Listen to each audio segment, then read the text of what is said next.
Salut. Vous avez un bail, non? Cette intro fait moins de sens sur Instagram, mais sur TikTok, vous comprenez de quoi je parle. Alors, vous flattez pas non plus, je suis pas revenu exclusivement pour vous. C'est pas un retour d'ailleurs à l'ancienne formule, à l'ancien Clippy. En fait, il y a plein de questions, il y a plein de trucs qui me sont demandés, que ce soit en commentaire, dans le channel FAQ du Discord, auquel j'ai jamais répondu, excusez-moi les gars. Même en stream, sur twitch.tv/Clippy_Daclip_. Rien à voir avec Orti, hein, c'est juste que mes deux autres comptes, je les ai paumés, du coup je rajoute un underscore pour chaque compte perdu. Faut bien que je stocke ça quelque part, parce que ça n'a pas sa place sur la chaîne principale où je parle de bagnole. Donc oui, le compte TikTok est devenu une espèce de compte secondaire. Pour Instagram, vous avez du contenu.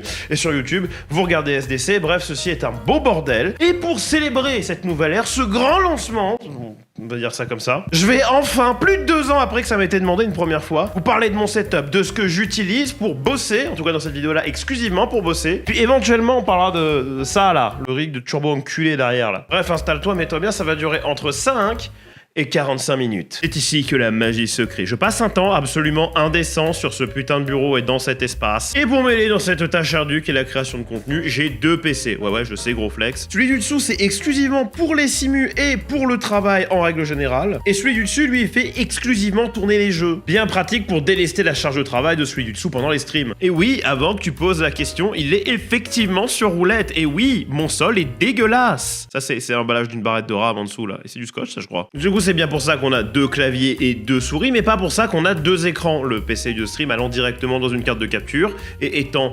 displayé directement sur l'écran principal via mon logiciel de streaming. En parlant d'écran, le seul truc intéressant avec ces derniers, c'est que celui-ci est en 21/9, ce qui est pas un aspect ratio standard. Un aspect ratio dont je me passerai plus jamais d'ailleurs, parce que c'est beaucoup trop confortable pour une timeline, et surtout si t'as un deuxième écran. Pour mettre ton moniteur de séquence, éventuellement tes bin projets, tes trucs pour les effets, etc., c'est beaucoup trop bien. Et je l'ai depuis 2019, donc je m'en sers depuis à l'époque où je tournais Game Hunter, rendez-vous compte. On peut parler des périphériques vite fait, en tout cas ceux qui sont branchés au PC principal. Au niveau de la souris, on est sur une MX Master 3. Pour l'instant, la souris la plus ergo que j'ai eu de ma vie. On a un Microsoft Designer Keyboard qui est juste un clavier low profil beaucoup trop cher. J'ai tendance à consigner encore beaucoup de choses de manière manuscrite et à me servir de revue, donc j'ai besoin d'espace sur mon bureau, donc avoir un tout petit clavier alors que j'en ai un autre gigantesque à côté, c'est quand même plus pratique. Je recommande pas de ouf en fait, j'ai depuis très longtemps et je me vois pas le remplacer incessamment sous peu, mais quelque part c'est bien de la merde. Lui par contre je l'aime d'amour, c'est ce qu'on appelle un macropad et toutes les touches que vous voyez ici sont assignables à n'importe quelle commande ou combinaison de commandes qui vous intéresse. Celui-là vient de chez Razer, c'est un Tartarus V2 Pro si je dis pas de conneries, et je peux dire des conneries. Alors je blâme complètement Eagle dans mon Discord pour avoir acheté ce truc là. Avant j'avais un Logitech G13 et j'étais très content, et puis il m'a rappelé que le Nostromo existait et les choses ont escaladé. Maintenant, je m'en sers vraiment, j'ai un preset spécial pour Premiere Pro, je m'en sers ultra régulièrement, donc c'est finalement assez fitting que maintenant on soit signé chez Razer. Au niveau des périphériques, pour l'autre PC, on a une souris AliExpress à 8 balles de chez Ioso, qui est pas très précise, mais dont l'ergonomie est ok, et on a ce magnifique, incroyable clavier dont j'ai oublié la ref, et dont j'ai remplacé les switches pour des clones de Gateron Black, et sur lequel j'ai mis un espèce de keyset qui ressemble vaguement au DualShock, mais il a juste la vibe, quoi, genre on en est loin. Oui, tu veux un sound test, voilà.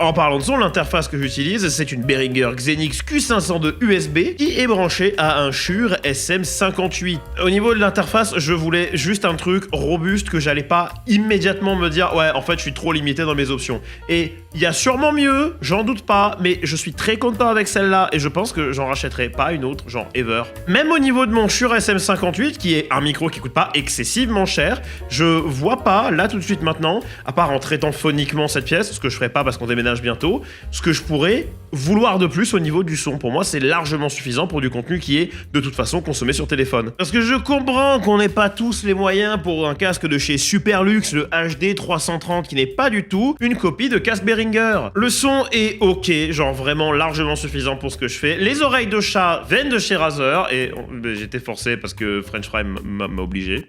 Il est suisse et il a un flingue. Et tout ce dont j'avais besoin de toute façon, c'était un son ok et qui soit open back, parce que les longues séances d'editing de plus de 5 ou 6 heures, avec un casque fermé, c'est compliqué. On a dock USB avec évidemment une ingestion pour la carte SD, et puis on peut brancher soit une petite carte de capture comme vous voyez sur la gauche, soit le Razer Tartarus Chroma. Toujours chez Razer, on a une Wolverine V2 Pro qui est branchée du coup au second PC. C'est avec ça que je joue depuis quelques temps maintenant. Merci Razer pour les travaux. Les palettes derrière, je sais que c'est pas pour tout le monde, et par contre moi je suis super fan de cette fonction qui permet de passer de air trigger à trigger avec une course longue. Je trouve ça super. Au niveau de la caméra, alors je m'en sers autant pour tourner Garage Talks et le car que pour les streams où je suis au bureau. C'est une Canon XA60 que je voulais absolument parce qu'elle a un DAC intégré. Je peux brancher mon micro XLR directement dedans et sauvegarder, je sais pas, 5 minutes de synchro son.